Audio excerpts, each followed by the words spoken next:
Hey everyone, welcome to episode 229 of the All Dolphins podcast on this Friday, February 23rd, 2024. Omar, what the hell are we going to talk about today? Nothing happened around here. Jesus. It's the NFL, man. Sorry? I said it's the NFL, man. Business as usual. I know. Well, no, I'm joking. We've got plenty to talk. Loads to talk about. First, we're going to do the history lesson, which we've actually skipped the past. Only yesterday, actually, when we did when podcasts unite out of respect for Beasley and Perkins and not to make them wait a single solitary second to do the history lesson. But now, that was a good hour and like 4 minutes of some meaty, substantial conversation, things that I'd never thought about before, and made me ponder some different approaches to clearing cap space and handling Christian Wilkins and what do you do with Tyreek. So if you haven't checked out episode 228 on Podcast Unite with Chris Perkins and Adam Beasley, you definitely should. And you should check out also every episode, by the way. We've had a really good week. 226 was Richmond Webb. And then 227 was draft analyst Luke Easterling. 228, Beasley and Perkins. 229, you're just stuck with Omar and I. Yeah, man. It's back to us, just us. We'll do a quick history lesson here. We started doing this. I kind of like it, and we've gotten good feedback. So draft pick corresponding, overall selections in the NFL draft corresponding to the last two digits of the episode number. In this case, 29. And there are three of them, and it's not just in the first round because remember, the draft wasn't always 32 picks. The one time the Dolphins picked a player at 29 in the first round was John Avery. Oh, buddy. Yeah, running back from the University of Mississippi in 1998. This was the year the Dolphins initially had the 19th pick, traded back down to 29th, and a guy by the name of Randy Moss ended up going 21st to the Vikings. And Jimmy Johnson told you that Larry Shannon was going to be just as good as Randy Moss. Third round pick from East Carolina, wide receiver also. And okay, it's been a lot of years now. We can safely conclude now that Larry Shannon was not as good as Randy Moss. No, I think, and everybody in the world knew that Jimmy was lying when he said it. Yeah, no, but unless my memory fails me, and I'm pretty sure it doesn't, the Dolphins made the trade from 19 to 29 before they knew Randy Moss. Who cares when you're on the clock and Randy Moss is sitting there staring at you? No, but that's the point. It's exactly the point I'm making. They were never in a situation where they passed on Randy Moss. They moved down before Randy Moss slid. So it wasn't like, no, we're not taking Randy Moss. We're moving on to 29. They never shot at they didn't know or weren't aware they would have a shot at Randy Moss at 19. Anyway, he's not the most impressive 29th overall pick, John Avery, because he didn't pan out. The one, however, would be Jim Mandich, who was a 29th overall pick in 1970, which was a great draft for the Dolphins. Played. Why was it a great draft for the Dolphins? Sorry? Educate me. Why was 1970 a great draft for the Dolphins? Well, first of all, they traded their first round pick to acquire. This was Don Shula, Paul Warfield, one of the two. So either a Hall of Fame coach or a Hall of Fame wide receiver. They wound up winning that draft. I'm going by memory now, so it might going to fail me. Jake Scott was one of them. Jim Mandich was another one. See, now you put me on the spot. I just know off the top of my head like the great drafts in Dolphin history in 1970. You have failed us. 1970. Go ahead, look it up real quick. No, I'm looking it up. Jim Mandich, Tim Foley. Yep. You traded for Paul Warfield, Curtis Johnson, a cornerback from Toledo. Great cornerback. Dave Campbell, Jake Scott in the 7th round. Naval Charvers, Herbert Ginn. I don't know these names. Okay, but here's the bottom line here. You're talking about 3/4 of your starting secondary of the Super Bowl years. Hall of Fame wide receiver with Paul Warfield and Jim Mandich, who was a contributor on offense as a backup tight end to Marv Fleming, and perhaps most well-known among Dolphin fans as the voice of the Dolphins on the radio for many, many years with his great call of "All right, Miami." He was, I don't want to say Mr. Dolphin might be stretching it, but he is an important figure in Dolphins history. Excellent. Okay. Let's get to the news of the day. Yes, absolutely. So the news of the day, we got Xavien Howard, Emmanuel Lagba, Drew Rosenhaus talking Connor Williams, Andrew Van Ginkel, salary cap set, fifth-year option number set, franchise tag transition tag set. Where should we start? X probably? I think X and Xavien should be X and Emmanuel Agba should be lumped in together. This was not a move that surprised anybody. Collectively, we all knew that those were two of the four moves that could be made that would basically recalibrate the crisis of the cap situation, the CAPocalypse, which I know Dolphin fans are like, yay, we got $255.4 million in cap space. Okay, that's cool. It still means you're still substantially over the cap. Dolphins knew they were going to be that anyway. They've still got work to get done. Xavien Howard is going to be a June 1st release, which means his money is not going to become available immediately. It's going to become available on June 1st.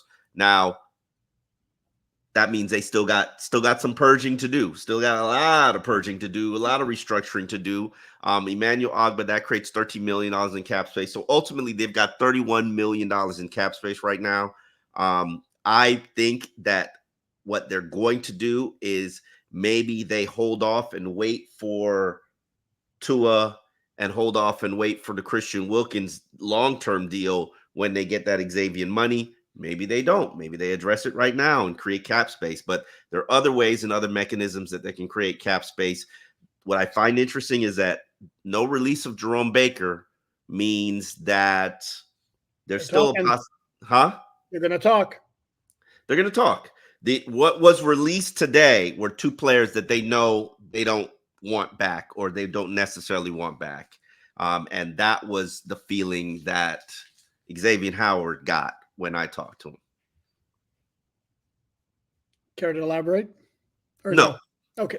We'll give you the opportunity. Well, to me, I don't necessarily lump them together because, first of all, while we kind of had to expect X was going to get the post-June 1 cut, and Emmanuel Agba, who we all agree, everybody in the media contingent loves the guy. He's a really, really nice fellow. That was a complete slam dunk. No, it's a complete slam dunk. Okay. Oh, I thought you were about to disrespect Emmanuel as a player. Okay. I'm not going to disrespect him other than to say that he became kind of an afterthought on defense last year. Super afterthought. Okay, well, I'm not being disrespectful. And not because of lack of productivity, because last I checked, he had 5 sacks in like 170 snaps. Okay, now you're going to make me the bad guy where I'm going to point out that 2.5 or 3 of them were in late game situations and blowout. Okay. We can agree that he was not a fit for the Vic Fangio scheme. Correct. And at his cap number, and when he's got no guaranteed money left, it was just an absolute no-brainer to move on from him. And again, it's not as if you look at, oh my Lord, no, again, no offense.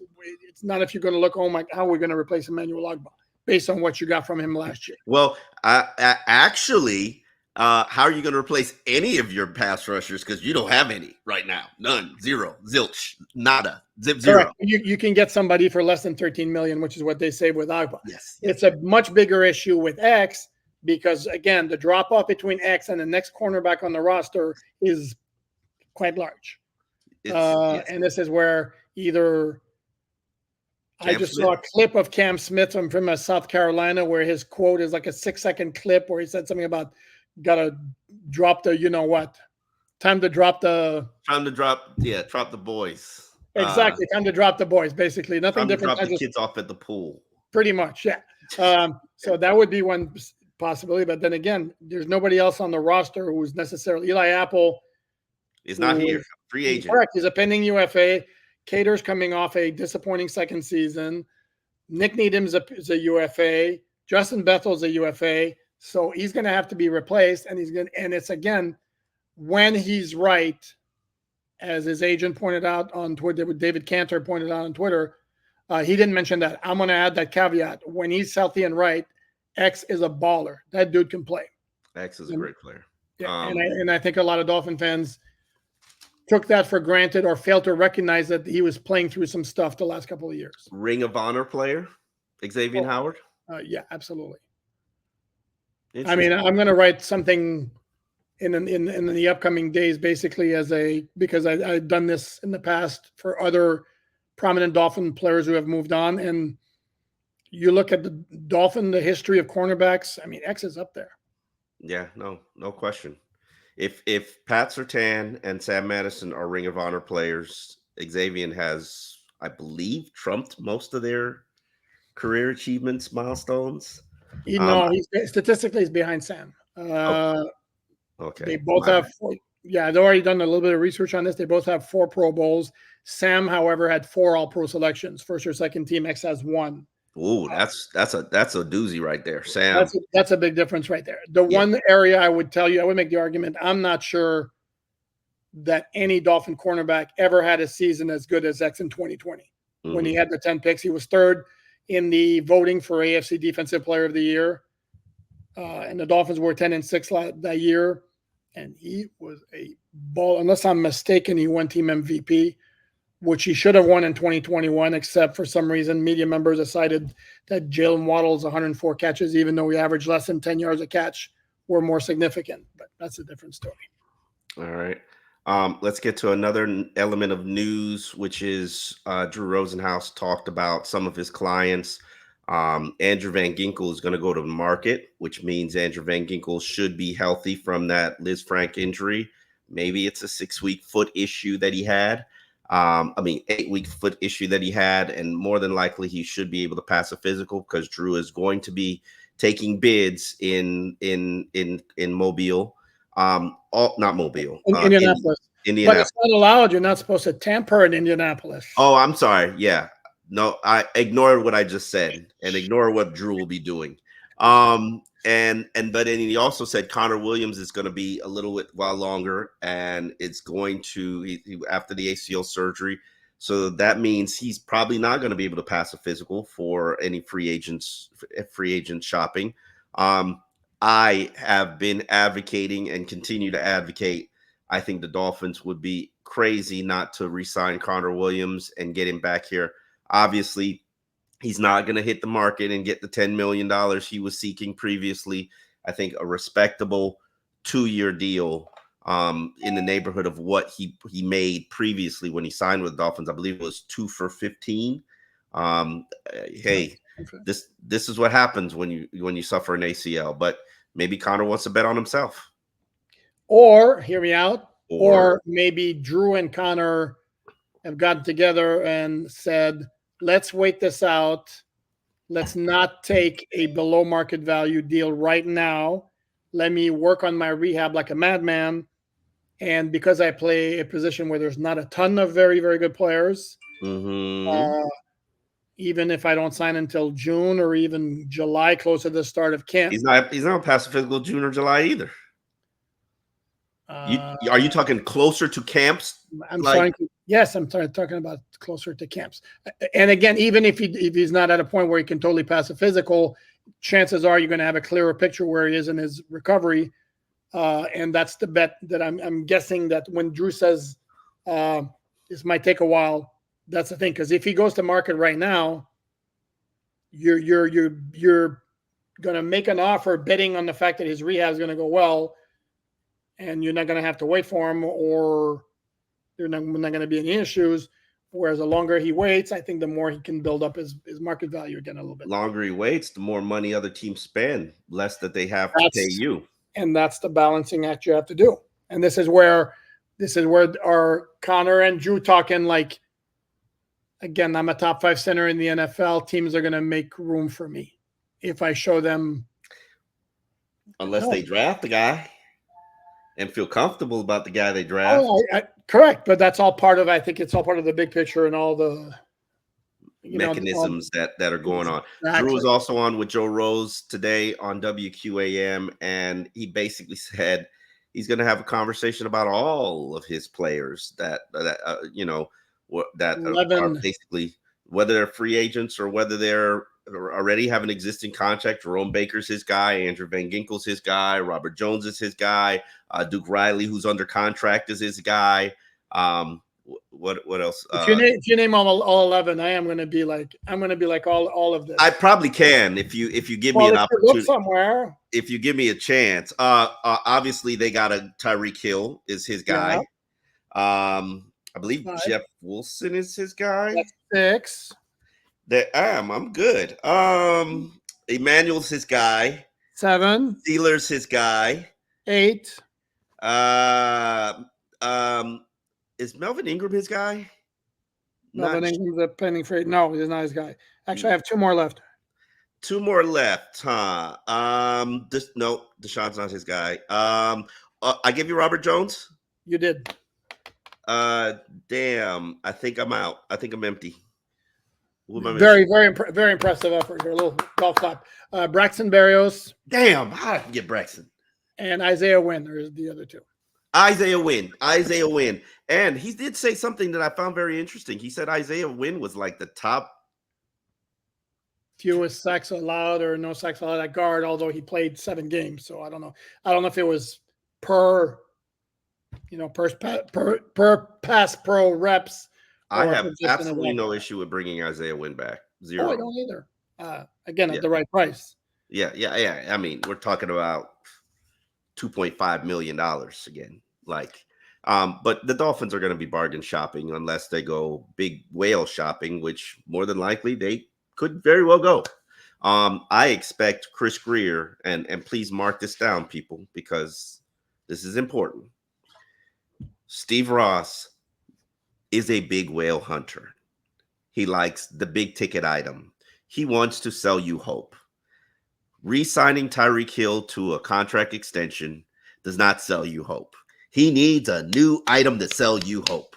Who that new item is, who that new player is, I have no idea.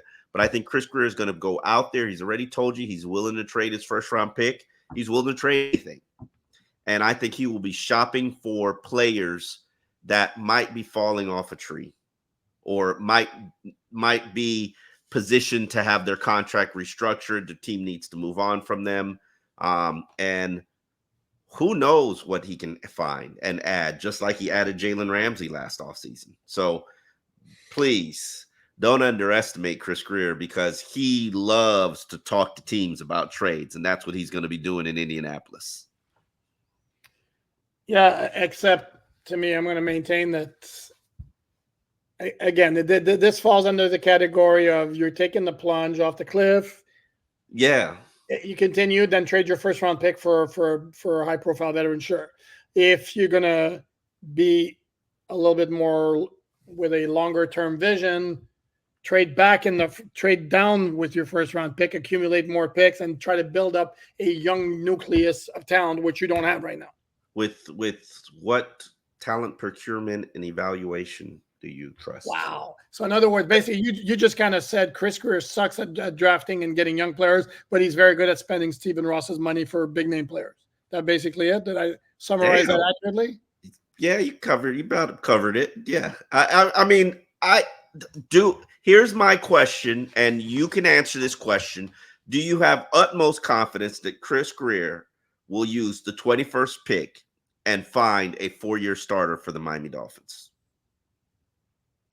Yeah, I think they could. And by the way, since you bring that up, so Daniel Jeremiah of the NFL Network, who's a former scout with the Eagles, maybe Baltimore as well. Yeah, I think because he worked with Ozzie Newsome. That's a good man to learn from.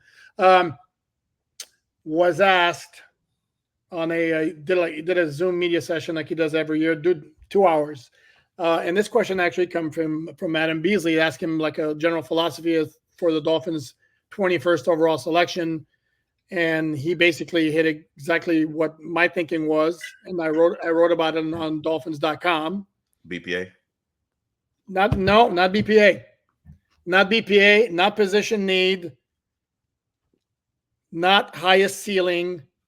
You need a player who is NFL ready to contribute right now, even if the upside might not be as great as somebody else. Dolphins are in an all-in mode. It's not the time to this guy could be an absolute complete stud, even though it might take a little bit of time. That doesn't work. As you ponder the value of the comment. NFL ready to contribute. So what, I'm supposed to take a right guard instead of a player who has more positional value and more upside? The idea is if you're upside again, if the Dolphins took Cam Smith with the idea, give him a couple of years, he's going to be a stud. Wrong approach. I don't think that was the approach. You could, I didn't say that, and they never said that. They kind of acknowledge with Austin Jackson in 2020 that they drafted him with the idea this was a guy that maybe would need maybe a little bit more time. That's the kind of player you don't want for this particular team. Not necessarily that applies to everybody. I'll give you an example. It hasn't panned out. And so it's maybe a bad example, but Liam Eichenberg, when he came out of Notre Dame, was supposed to be NFL ready. There were questions about his ceiling as an NFL player, but he was supposed to be NFL ready. That was the book on. I'm not making this up, dude. Those were. I know. But that was such a horrible example to make. It's such a horrible example. I believe the tight end too was supposed to be like one of the more polished. The one that got traded to the Rams, can't remember. Hunter Long. Supposed to be more, polished and ready and can do inline blocking and whatever. That panned out horribly. I'm very curious to see what happens in this draft and what happens in the offseason before the offseason starts, because one, they got to clear the roster. Two, they got to get some big ticket item that they can sell season tickets with, which that's what they're going to do. And three, that the draft, because they're not very good at it. And I'm just when they've got 9 top 50 picks, but they might hit a couple home runs. But is their hit rate so much worse? I'm going to play devil's advocate. Is their hit rate so much worse than other teams? The problem the last 2 years is they had 4 picks each time, and that's the price you pay when you go get Tyreek Hill and Jalen Ramsey and Bradley Chubb in trades. You're giving up draft capital, and on top of that, the league took away 2 draft picks for the tampering. Their hit rate isn't drastically worse than other teams, but it is drastically worse than the teams that are taking the approach that they're taking, and it is drastically worse than the teams that are in a win now mode mentality. It is drastically worse than the Baltimore Ravens, the Pittsburgh Steelers, the Kansas City Chiefs, the Seattle Seahawks, 49ers. So yeah, and even I think probably Buffalo too. So, but Buffalo's had a lot of misses lately. They dude, just look at their first round pick cornerback, who was like a healthy scratch quite a bit. Kair Elam, healthy scratch quite a bit last year when they had injuries at cornerback. But the success of the other teams, how much of it is scouting, how much of it is player development, would be the other question. Like Kansas City, it's like every player on defense is a rookie or a second-year player or a third-year player, and they're all studs. I mean, what the hell? They invested in grew them. And the investment was made, the development was done. The draft, come on, the drafting and the select. Kansas City is a very good drafting team. So yeah. Although even then, if we want to rag, was Clyde Edwards-Helaire really a first round pick, worthy player? No. No. They didn't pick up. He had a really good rookie season until he got hurt. And then, in injuries. Yeah, because he was a small back. But so again, this is where every team's going to have hits or misses. The problem is, again, the Dolphins had 4 picks the last 2 years. And if you're advocating again to go trade the first round pick to go get another high profile player, because that's what the Dolphins like to do, and it is, that's going to be a part of the consequences. It's tough to build a foundation like that. Yeah, and understand, when you give up draft picks for veteran players, you're giving up cheap players on your roster for 4 years and the development that creates. And honestly, I don't care one way or the other, because the Dolphins are just as good at finding undrafted players like Julian Hill as they are actually drafting players. So it's, that But Cater you can't, Co's, yeah, but how many of those? One a year? one or two a year, two a year. Okay, Two, well, that's they're about at two a year, and they're not to say that you absolutely have to draft. I would love for them to be successful at drafting, at finding the Cater Kohus and the Julian Hills, and actually making their draft picks pan out. That would be an ideal world. Unfortunately, we don't live in an ideal world, but I think they'll be just fine. Let's talk about. Can I close the book on X and Agba real quickly? Go for it. Because Agba was, by the way, the move became official late Friday afternoon of the Dolphins releasing Emmanuel Agba. Because it's now released, he can sign with any team at any point. Doesn't have to wait till March 13th. And he doesn't impact the compensatory formula at all. Correct. Players released do not count for that at all. X is going to have wait till March until he can hook up with another team because his release is not coming until the start of the league year. So the salary cap, as Omar mentioned, jumped up to $255.4 million. It's a $30 million jump, in part because of the massive media money they made last year, and also because of during COVID, they asked teams and players to put money back into the fund or surrender some money to combat against the effects of COVID and attendance and all that good stuff. They had a surplus. They put the money back into the pot, and lo and behold, there goes your salary cap jumping up. The projections had been 242. So when Omar kept talking about the Dolphins needed to clear 51, 52 million, it was always with 242 in mind. So the second they go to like 255 instead, boom, voila, Dolphins have just slashed another 13 million off their cap surplus. In essence. There are ways. While I'm one of the individuals who've played up the CAPocalypse because it's important, it's real. You are right behind the New Orleans Saints in terms of fiscal irresponsibility and have to purge your roster and restructure. Yes. May I? Yes. The Saints actually, according to our good friends at Over the Cap, the Saints are no longer the team in the worst cap shape. Ooh. They restructured Derek Carr, slashed 23 million off their books. The team now in the worst cap situation, according to Over the Cap, Buffalo Bills. Buffalo Bills. Interesting. The Saints still apparently have $40 million to go. The Bills have $41 million. I think there's going to be something very interesting happening with Stephon Diggs. I don't know what it is. He's basically been percolating.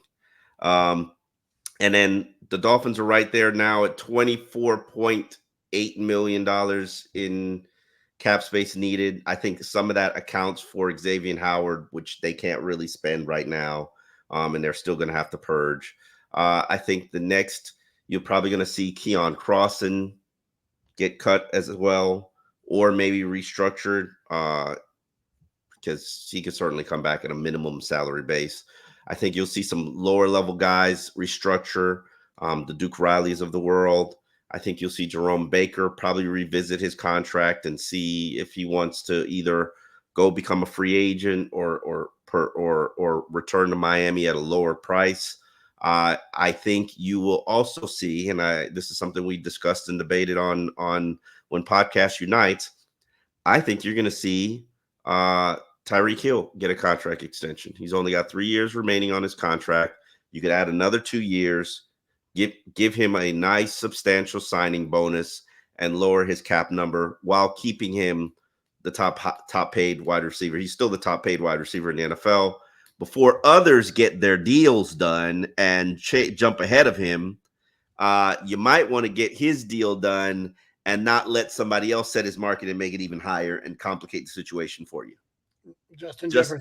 Just a hint. Justin Jefferson.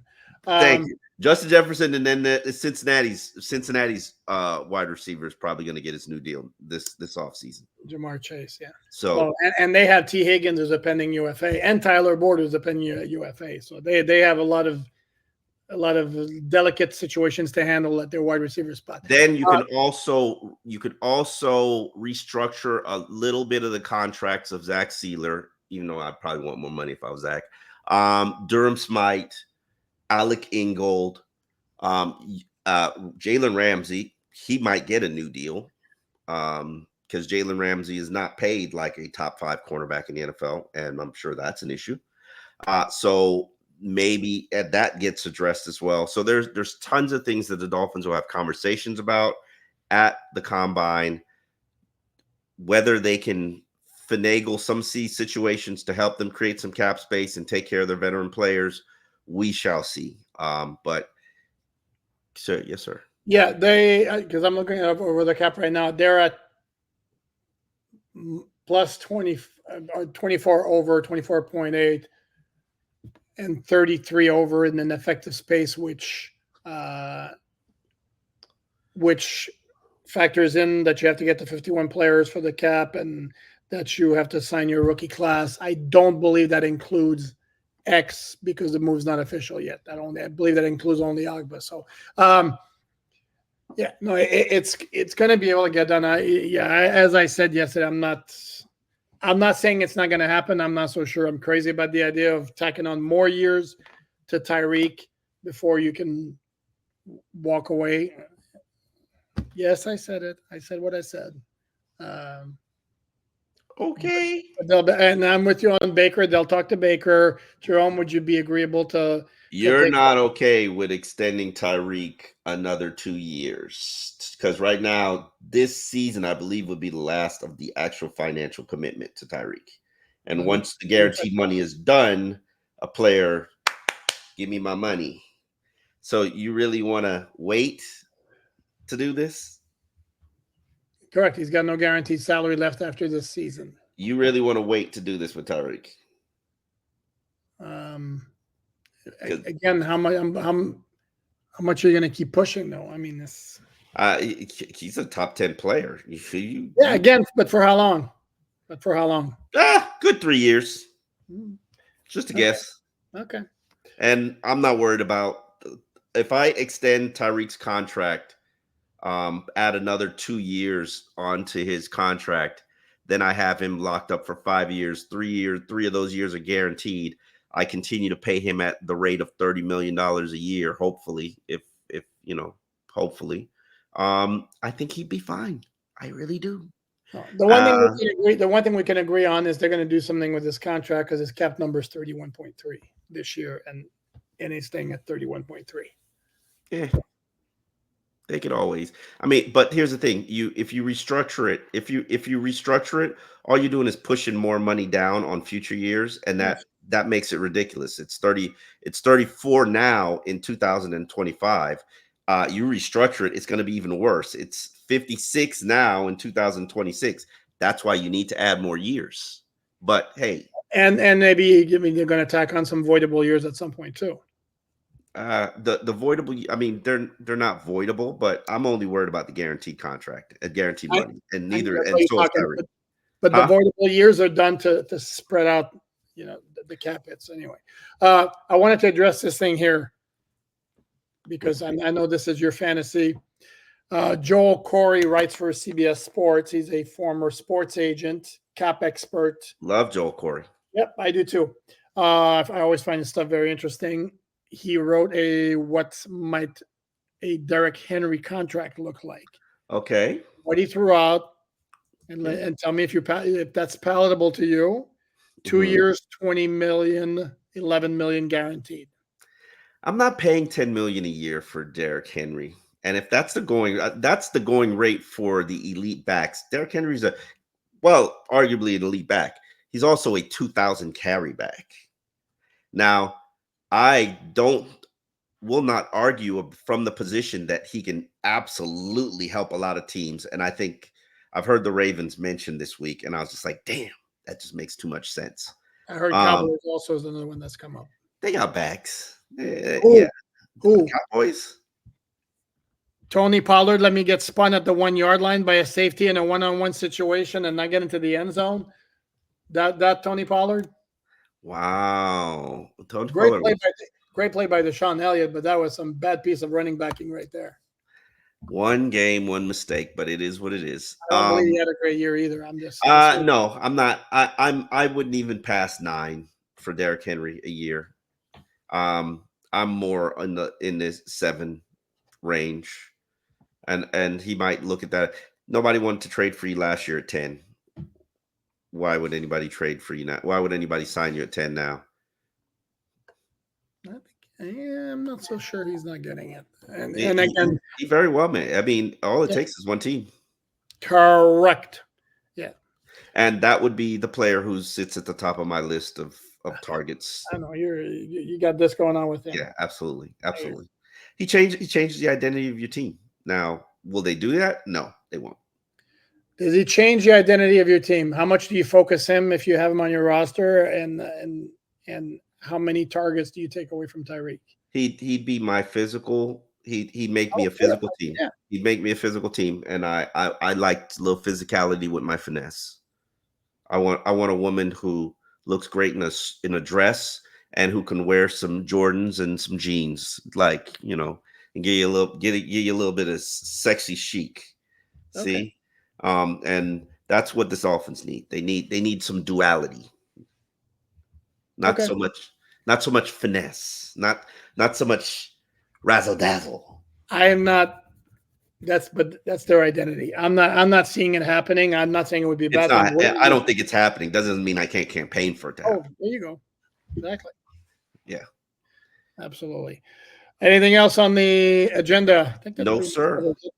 That's it. And you will be at the combine next week. Mm-hmm. You want to tell the people what day Mike McDaniel's talking? Mike McDaniel is talking on Tuesday, Ooh. which is absolutely most. A lot of coaches are not talking at the combine, including the Mike McCarthy, the Matt LaFleur is not talking, Robert Saleh is not talking, Gerard Mayo is not talking, but Mike McDaniel is talking Tuesday afternoon, and I will be in Indianapolis starting Monday night. And Chris Greer talks at some point during the combine, so hopefully we'll get him. Mm-hmm. And I love those sessions. Mm-hmm. But we will be here covering everything, doing what we do. We've got the draft information up on the website. We've got stories. We've got analysis. You know how to find it, alldolphins.com. Podcast is up on every podcast platform under alldolphins.com. Hopefully you're subscribed to it by now. And we will be back on Monday.